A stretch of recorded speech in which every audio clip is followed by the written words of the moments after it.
They say home is your sanctuary, the one place where your heart finally finds peace. But peace, it seems, can be fragile, shattered not by storms or accidents, but by the quiet cruelty of control. In a neighborhood where streets were lined with perfectly trimmed lawns and flower beds that seemed to bloom in unison, one family dared to be different. Their backyard was home to rows of golden corn, growing tall and proud. To them, it was more than food. It was tradition, a personal rebellion against a world that demanded sameness, a symbol of love, patience, and hard work. At first, life was calm. Children played under the sun. Neighbors greeted each other politely, and the family enjoyed the small joys of planting and nurturing life.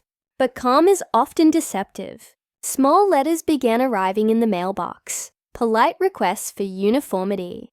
Then came whispers in the park, sideways glances during morning walks, neighbors snapping photos of the corn at odd hours. The HOA president, a woman known for her iron control, saw more than corn.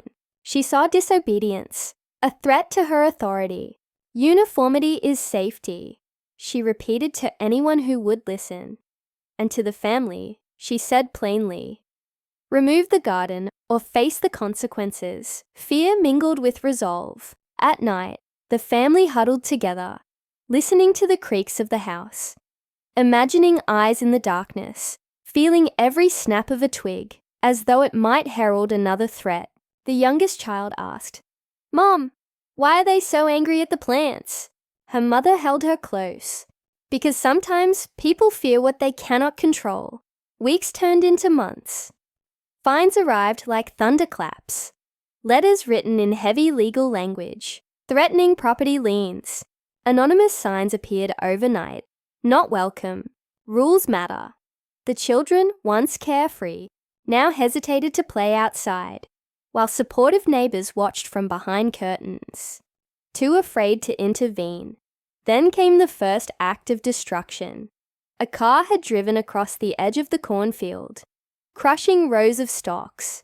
No explanation, just silent rage made visible. The HOA denied involvement, but the pattern was clear. The family, though shaken, refused to surrender. Every stalk that survived was a testament to their persistence. Every golden tassel whispered, we will not bend. The neighborhood buzzed with tension, the air thick with fear, resentment, and anticipation of the next move. Late one humid summer evening, the inevitable happened.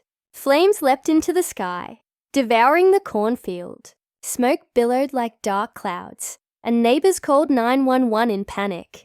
Firefighters battled the inferno, but months of labor were reduced to ash within hours. Amidst the chaos, whispers spread. Someone had seen a figure near the property before the fire began, carrying something metallic. Suspicion fell on the HOA president, whose obsession with control had grown personal. When the investigation began, small clues painted a vivid picture. Tire tracks leading away from the scene, the discarded lighter half buried in the soil, neighbors recalling her threatening words. The woman who had held so much power now trembled under the scrutiny of law and the judgment of the community. Yet even in the shadow of devastation, hope remained. The family comforted each other amidst the charred remnants, their hands brushing over blackened stalks.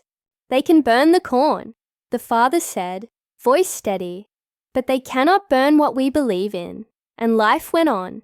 Children returned to play cautiously.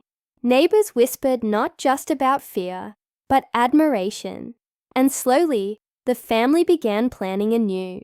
Seeds were gathered, soil prepared, and though the scars of the fire remained, determination shone brighter than ever. The cornfield had been destroyed, but the spirit behind it, courage, defiance, and love for one's home, remained unbroken. Sometimes, they realized, fire doesn't just destroy, it reveals who is strong enough to rise from the ashes.